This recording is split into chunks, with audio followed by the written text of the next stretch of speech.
고시에는 일본 고교야구 전국 대회의 약자로 일본에서 가장 유명한 스포츠 이벤트죠. 일본에서도 전국 규모 행사이고 한국에서도 만화, 드라마 등을 통해서 접했기 때문에 아다치미츠의 만화가 꽤 유명하기 때문에 아시는 분들이 많아요. 다만 아무래도 한국에서 직접 접하진 않기 때문에 현실의 고시엔에 관심이 있는 분들은 한국엔 그리 많지 않죠. 하지만 지금은 다릅니다. 고시엔에선 승리한 학교는 교가를 부르고 패배한 학교는 고시엔의 흙을 담아가는 문화가 있는데요. 2024년 교토국제고가 파죽지세로 치고 올라가면서 교가를 부르는데 그 교가의 내용이 여러모로 화제였어요.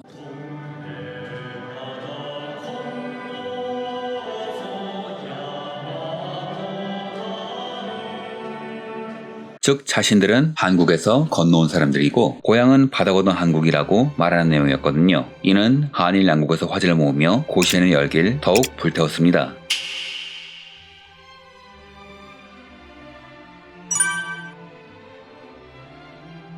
고시엔에 대해 이야기하자면 일본의 동아리 열풍부터 짚어봐야 하죠. 1964년 도쿄올림픽을 성공적으로 개최한 일본은 서양권 국가를 스포츠로 이긴 경험을 한 일본은 세계적인 스포츠 강국을 꿈꾸게 됩니다. 그래서 정부는 모든 사람들에게 스포츠 활동 경험을 줘야 한다는 명목으로 구활동을 만들게 하는데요. 나중엔 문무양도라고 해서 스포츠만이 아니라 문과 계열 동아리도 만들게 되고 동아리를 만든 목적 자체가 학생 개인의 역량 증진이 셈이니 그 역량을 발휘할 무대를 만들어야 했죠. 그래서 일본의 여러 콘텐츠를 보면 동아리 학생들이 다양한 대회에 참가하게 되는데 야구 선수의 경우에는 새로 만든 게 아닌 기존부터 존재하는 갑전, 고시엔이 된 것이죠. 일본의 야구대회 고시엔은 두 종류인데 마이니치 신문이 주최하는 3월에 열리는 봄고시엔 초대 형식으로 진행되는 선발 고등학교 야구대회가 있으며 또 하나는 일본 고등학교 야구연맹과 아사히 신문이 주최하는 8월의 고시엔 완전히 실력만으로 올라가야 하는 전국 고등학교 야구 선수권 대회가 있습니다. 처음에 오사카의 토요나카에서 열렸으며 이후 현재 한신 고시엔 구장으로 장소가 옮겨졌죠. 고시엔이라는 이름이 이 구장의 이름에서 유래된 겁니다. 둘 다 난이도가 상당하지만 보통 우리가 알고 있는 고시엔은 후자인 여름 고시엔을 말하며 여름 고시엔은 2024년에 106회를 맞는 100년 역사를 자랑하지요. 이번에 다룰 시합이 바로 이겁니다. 고시엔은 단순한 학생 경기가 아닙니다. 이미 스포츠 문화가 발달한 일본에서 핵심을 차지하는 문화예요. 경제적, 사회적, 문화적으로 엄청난 영향력을 갖고 있죠. 고시엔 예선 경기도 인기지만 본선 경기 때는 전국에서 팀을 응원하기 위해 오사카에 있는 한신 고시엔 구장으로 몰려옵니다. 당연히 인근 숙소, 상점, 식당의 매출에 기여할 수밖에 없으니 지역 경제 발전에 한몫하기도 하며 많은 기업의 광고, 스폰서십이 유치되고 여기서 활약하면 프로로의 길도 열리기 때문에 이로 인한 경쟁 또한 엄청나다고 하죠. 또한 우승한 학교가 있는 지역에서 야구에 대한 관심이 높아지고 지역의 야구 문화 발전에 기여하는 것은 물론 이에 관련된 야구 커뮤니티 활성화 등의 간접 효과까지 일어나는 등 경제, 문화에 걸쳐 다방면에 영향을 끼치는 시합이죠. 현재 일본인에게서 고시엔은 절대 떼어놓을 수 없는 문화입니다. 이런 고시엔님이 일본에서 야구를 하는 고등학생들의 꿈이자 이상이 되었고 모든 본선 경기를 일본의 공영방송 NHK가 중계할 정도로 전국적인 관심을 모으는 경기이기도 하죠.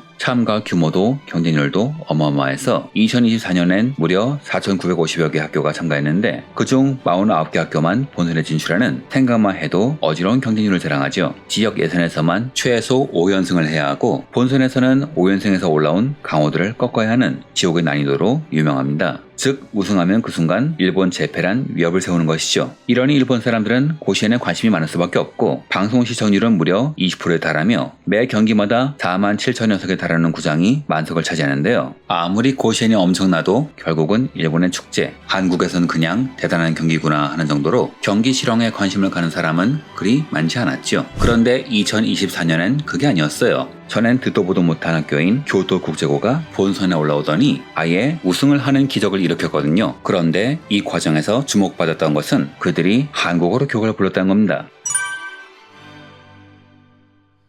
왜 일본에 있는 학교에서 갑자기 한국어 교과를 부른 거지? 이를 이해하려면 교토국제고의 설립 배경을 돌아봐야죠. 교토국제고, 정확히는 교토국제학원인데 이 학교는 1947년에 창립한 학교로 한국어, 영어, 일본어로 수업을 하고 있습니다. 이런 학교는 글로벌 교육을 시킨다고 해서 인기가 높은데요. 동경 한국학교가 한국의 공기관이나 기업의 주재원들이 많다면 교토국제고는 초창기에는 제일교포가 대부분이었죠. 원래 이 학교의 전신은 1947년에 설립한 교토 조선중학교였는데 한국 정부는 1958년에 이 학교를 정식으로 인가해줬지만 일본은 원래 제일교포들이 있는 학교는 인가해주지 않았죠. 학교를 지을 때 당국이 협조해주지 않으며 지역 주민들도 이를 꺼리기 때문에 당국은 학교가 기준에 미치지 못한다는 핑계를 들어 허가를 해주지 않은 겁니다. 그래서 교과에선 학교가 아니라 학원이라고 하는 거죠. 그래서 이 학교를 졸업하면 대입수험 자격이 없기 때문에 졸업한 사람들은 대학을 가기 위해선 검정고시를 따로 치러야 했어요. 그러던 어느 날 2003년 일본 정부가 민족학교를 학교로 인정해주어 졸업생들은 검정고시를 치지 않아도 대입시험을 칠 수 있는 자격을 얻게 되었습니다.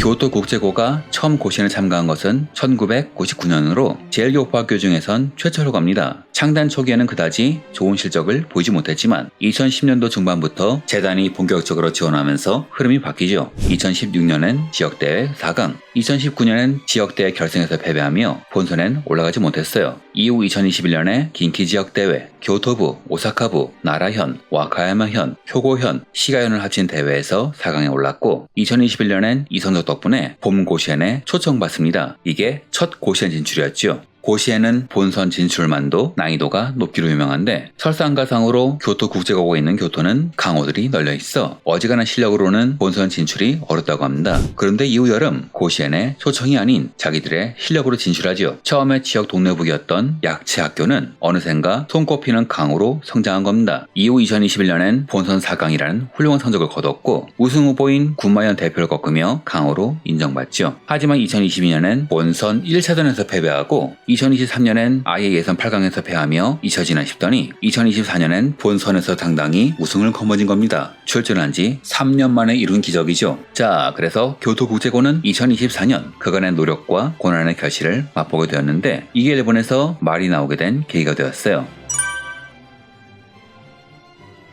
이 학교는 한국계 국제학교였고 운영도 민단이라 한국어, 한국사, 한국문화 교육을 하고 교과도 한국어죠. 자연스럽게 그들은 한국어 교과를 부를 수밖에 없는데 일본인들의 입장에서 보면 일본인의 축제라 생각한 고시엔에서 한국어 교과가 흘러나온 셈이고 게다가 일본이 호시탐탐 노리는 게 독도와 동해인데 교과에 동해란 가사를 듣고 일부 일본인들이 경기를 일으킨 겁니다. 게다가 NHK는 여기 자막을 붙이면서 가사를 멋대로 개사했는데요. 동해를 동쪽의 바다로 한국의 학원을 한일의 학원으로 표기하는 가사 왜곡을 저지르고 말죠. 게다가 한술 더 떠 나중에 보도할 땐 한글 자막만 동해라고 하고 일본어 자막은 일본어라고 해서 또 한 번 가사를 조작했죠. 이게 논란이 되자 NHK는 가사는 학교가 제공했다면서 발을 빼버렸고 교토국제고는 입장 표명이 곤란하다면서 상당히 곤혹스러워하고 있죠. 예전에 산토리가 미자르 기콜 쓰자 댓글 테러가 일었듯 일본의 우익 성향 네티즌들은 2021년 본선 진출 때부터 비난을 퍼붓고 있었어요. 성적이 점점 좋아짐에 따라 비난 수위를 더 높이고 있는 것뿐이죠. 다만 시합을 넘어 경기 분석 기사, 학생 인터뷰에도 악플을 퍼붓고 있어 학생들이 걱정되긴 합니다. 아무래도 학생들은 감수성이 예민하니까요. 하지만 그들의 승리를 진심으로 축하하는 일본인도 있으니 너무 마음고생 하지 않았으면 합니다.